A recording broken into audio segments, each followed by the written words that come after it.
దీన మనస్సు ఎవరికైతే ఉంటుందో వారి ప్రార్థనలు దేవుడు ఆలకిస్తాడు.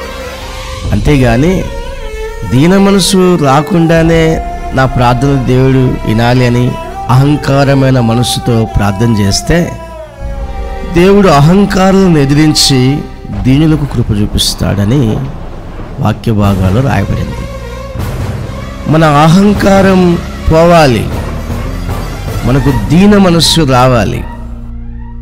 మనము దీనత్వం కలిగి ప్రార్థన చేయాలని స్వయాన పరిశుద్ధమైన యేసుక్రీస్తు ప్రభువే ఫిలిప్పీలకు రాసిన పత్రిక 2వ అధ్యాయంలో ఆయన దీన మనస్సును ధరించి దేవుని పోలికై ఉన్న దేవుడై ఉన్న ఆయన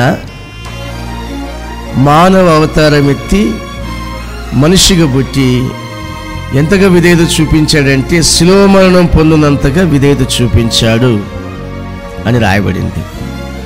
అందువలన పైనున్న ఆకాశం అందే కానీ, కిందున్న భూమి అందే కానీ, భూమి కిందున్న లోకము అందే కానీ ఆయన నామము బహుగా హెచ్చింపబడింది.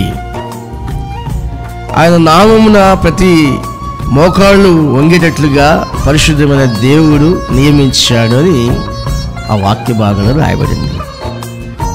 మనల్ని మనము తగ్గించుకోవడంలో అనేక ఆశీర్వాదాలు ఉన్నాయి.